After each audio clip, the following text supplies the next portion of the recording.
พี่น้องมื้อนี้ก็มาหาหน่อไม้เนาะหาหน่อไม้เด้อหาอยู่หากินแบบบ้านเฮาพี่น้องเอ้ยหมานอยู่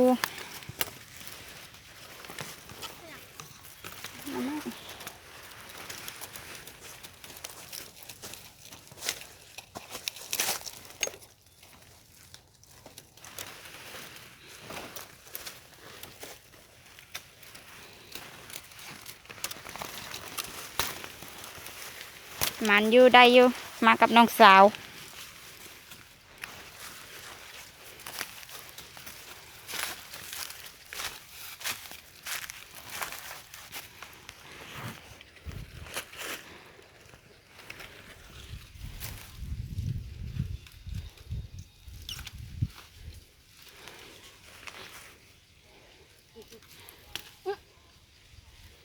หากินแบบบ้านๆได้ปะ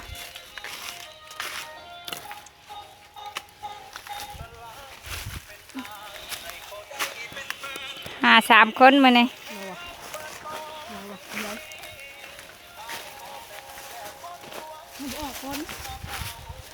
ตะเก้าออกลายก่อนนะ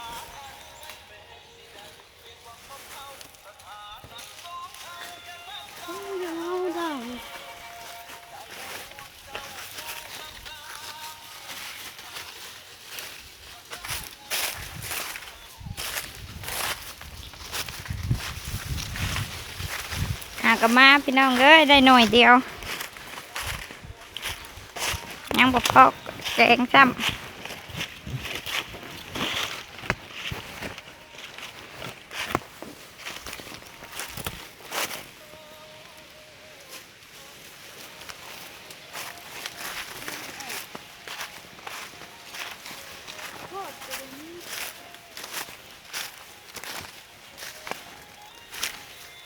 มึงมีมันบ่ออกบ่นี่ก็มีอยู่มันอยู่แหนงหนึงนั่นน่ะ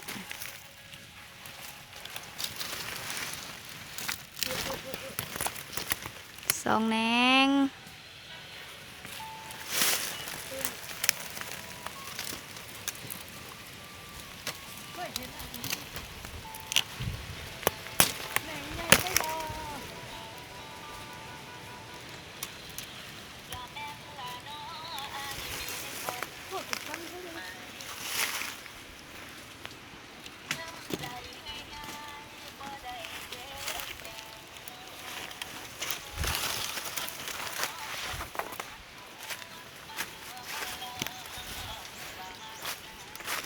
สบายดีกล้องนะ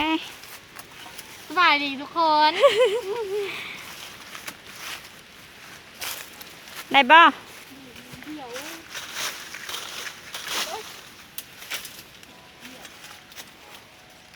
น่ะมันอยู่อืม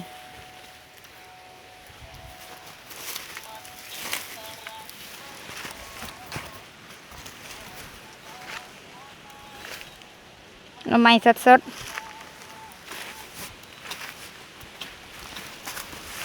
คือบอกไปภาคนั้นเลยในกอนั้นมันมักออก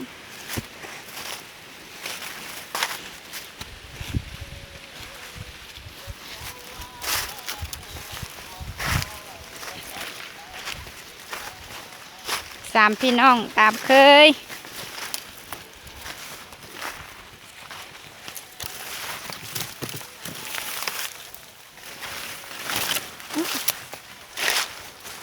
ไปตามป่าตามดอนบุบ่นไป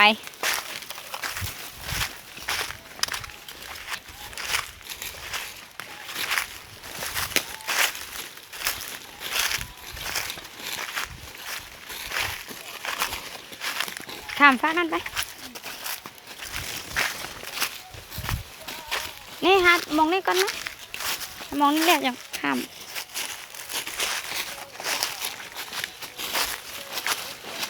หูยังอะไรหูยังนี่มองนะ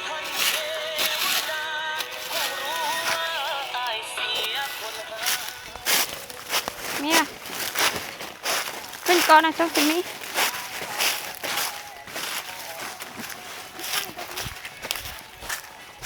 น่ะเนงนั่นบักใหญ่มัน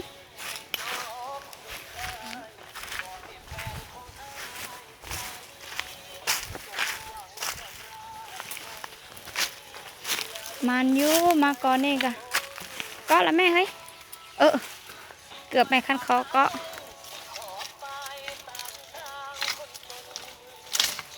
อ้วถึงที่ ถึงที่เลยนี่มันอยู่